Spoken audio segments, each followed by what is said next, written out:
Crossdressing's biggest problem is how to look like $1,000,000, and the solution is to look like $1,000,000. Kind of like I do, guys. I think I have this one down.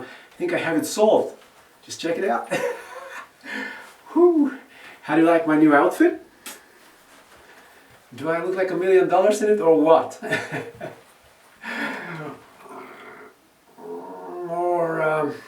Yeah, that's not it at all, guys.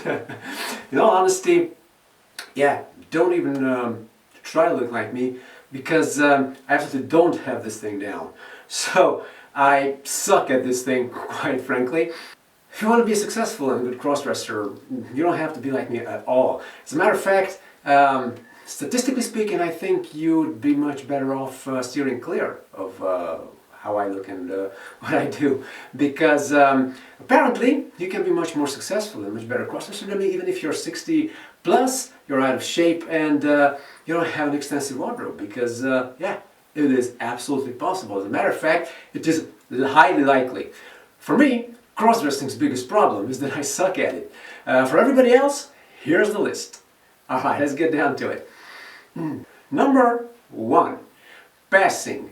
Now, if you go out in public while cross-dressed, you may wish to blend in, obviously. Most of us do. The only problem for me is that I'm utterly incapable of accomplishing that. On the one hand, I'm really tall. On the other hand, my taste in clothing and my extravagant style do not really allow me to do that.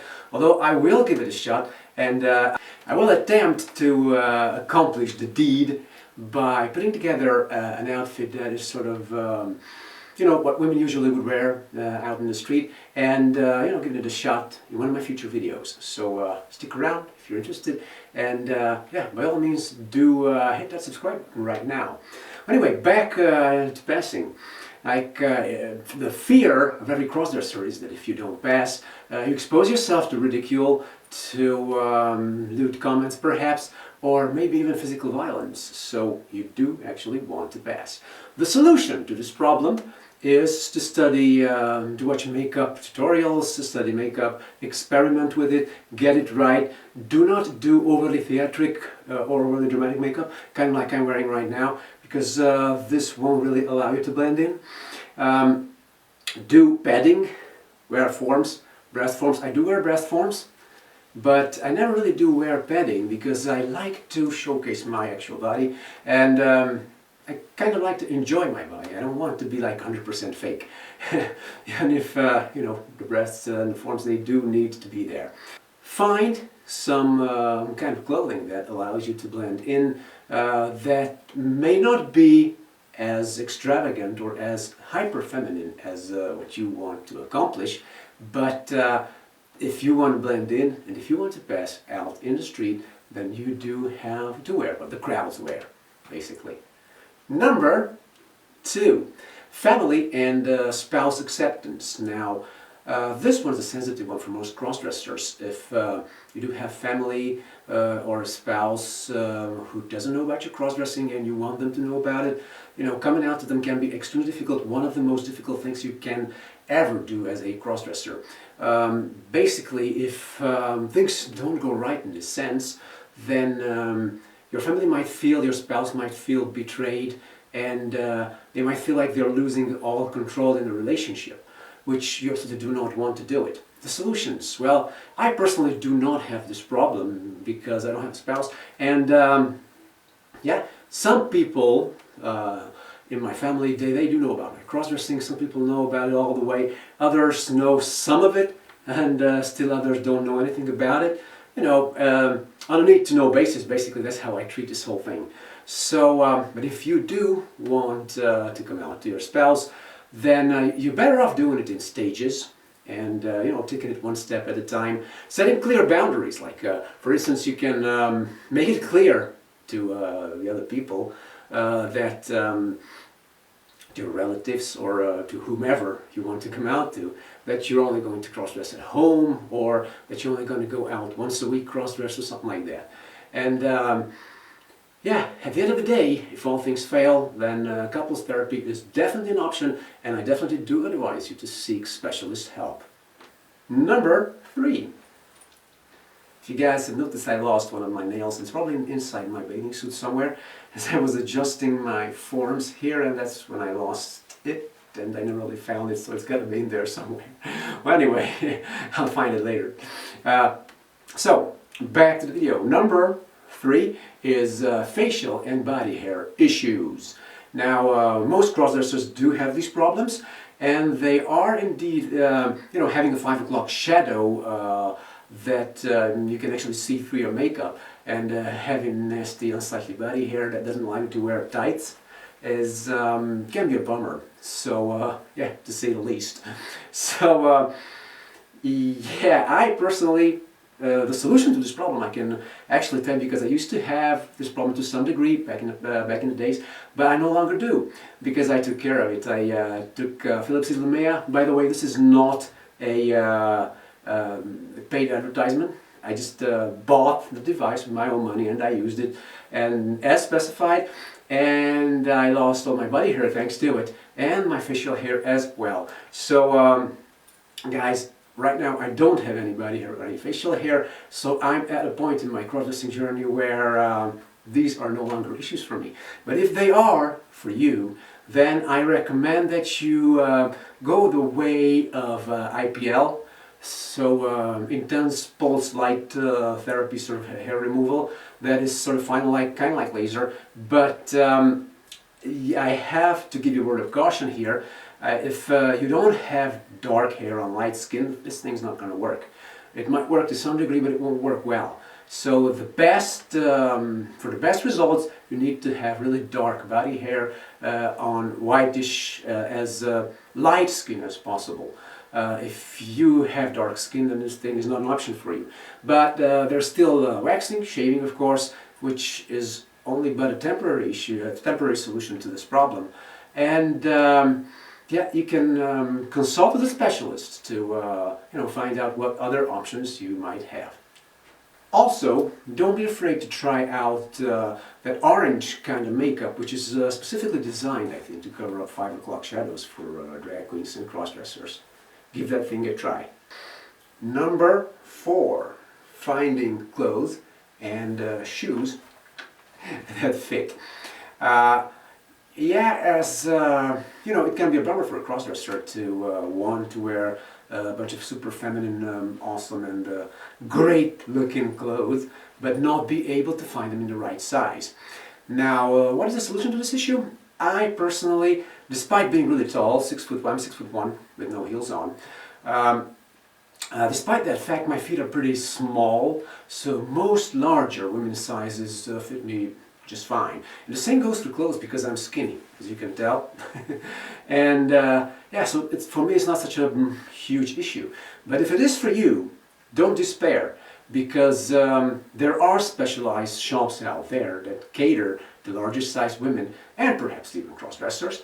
And you can always do a little bit of a search online and check out various sites. These days, there are more and more brands out there that make clothes and shoes in larger sizes. I don't know if they're specifically targeting us crossdressers, or it's just that they want to be more diverse in their offer, or whether women's sizes are getting bigger. I have no idea. But indeed, I have noticed that there's a definite trend in this sense. There are larger and larger sizes available, and since the world's at your fingertips these days, sizing should no longer be an issue. Guilt, shame, and purging. Now, those of us who crossdress often experience arousal as a result of the activity, and it is always followed by, that post-thing clarity, which prompts many crossdressers to sort of try to delete this part of their lives and get rid of all their clothes and all the other paraphernalia that they keep around for this purpose. Now, the solution. I have managed to solve this problem quite a while ago, although I did have it too as a kid sometimes. It was never that pronounced for me, because I've been crossdressing my entire life, ever since kindergarten, and I have managed to accept myself as a crossdresser since a relatively young age. So yeah, the ultimate solution to many of these problems is to accept yourself as a crossdresser. But if you can't bring yourself to do that, here's what else you can do. Keep your stash well hidden, and so, you know, when you feel like you want to get rid of all your clothes and all your stuff, you can just shove them away and kind of just push them away from you. You know, put some distance between yourself and them, and forget about them for a while. The urge to wear them again will arise, and if you don't toss them out, don't get rid of them, and just keep them somewhere safe, then you'll be able to save a lot of money, and you know, you'll be able to fall back on your favorite clothes once again. For instance, I don't know what would happen if I were to lose this recently acquired one-piece suit, because yeah, I would absolutely be devastated, because I love the way it looks on me. Alright, just accept the fact that crossdressing may entail arousal. It may be part and parcel of the crossdressing experience for you. It isn't really that anymore for me, it's much deeper, but if it is for you, just accept it, that it's something natural, and it just comes and goes all the time, and you're not an exception, and you will not be able to you know, distance yourself and get rid of your crossdressing urges by purging and by feeling guilt and shame over the whole thing. Number 6, going out. In many places it's simply not safe for crossdressers to go out. Now, the solution to this problem is to know exactly the risks that going out entails in your specific location or wherever you want to go out. Like if you go out to a drag-specific, transgender, crossdresser-focused pub, for instance, that's a safe space. If you simply hit the streets in an area where there's a lot of homophobia and where people aren't as accepting of crossdressers as perhaps they could be, then the choice is clear. Do not go there. I personally don't really go out all that much because of the fact that I don't really pass. But yeah, I'm going to try. I'm going to try in this regard. I'm going to tune things down a little bit, and I'm going to attempt a few things in this sense. But yeah, be aware of the situation of the local sort of vibe in this regard. And if you feel things are negative, just don't do it. It's not worth the risk. If you do go out somewhere by car, keep a change of guy clothes handy in the vehicle so you can sort of change at a moment's notice if needed. And do carry a pepper spray if you really must head out to an area where you don't feel safe. Legal and ID issues. Now, in some locations, your appearance must match the photo on your ID or your driver's license. Be aware of your local laws in this regard. Now, chances are that if you're in a reasonable location that is not ultra-conservative and not specifically sort of aiming to suppress LGBT and cross-dressing things in general, and chances are that police and the authorities will not harass you for cross-dressing. Be aware of the risks if you head out driving a vehicle, and if you judge these risks to be too high, then just refrain from engaging in the activity. Number 8, the final problem of crossdressing for today's video is hiding your stash from your housemates or family. If you do not want your family to find your cross-dressing paraphernalia, then you can resort to locking things away in a lockable trunk and, you know, shoving it under the bed or somewhere, and making sure that other people cannot open it. You can always come up with a reasonable cover story for why you actually have the trunk around and what you keep in it, so people won't come snooping around while you're not around. An extreme solution is to keep your stuff in a storage unit somewhere off location, which is obviously safer, but it entails certain costs, and it's a little bit more of a hassle to go fetch your stuff whenever you need it. So yeah, guys, these are the cross-dressing issues that I think are some of the biggest problems of cross-dressing, and these are the solutions that you can actually apply to them. Now then, as I mentioned earlier, if you get yourself to accept yourself as a cross-dresser, then many of these issues tend to sort of just go away by themselves or tend to diminish in importance. Which is why it is important to accept yourself as a cross-dresser, to stop feeling guilt and shame over the activity, and to sort of try to give yourself, be patient with yourself and to try to give yourself a breather. Cross-dressing can do wonders for your mental well-being and your physical well-being as well, and if done correctly, it can be a net positive in your life.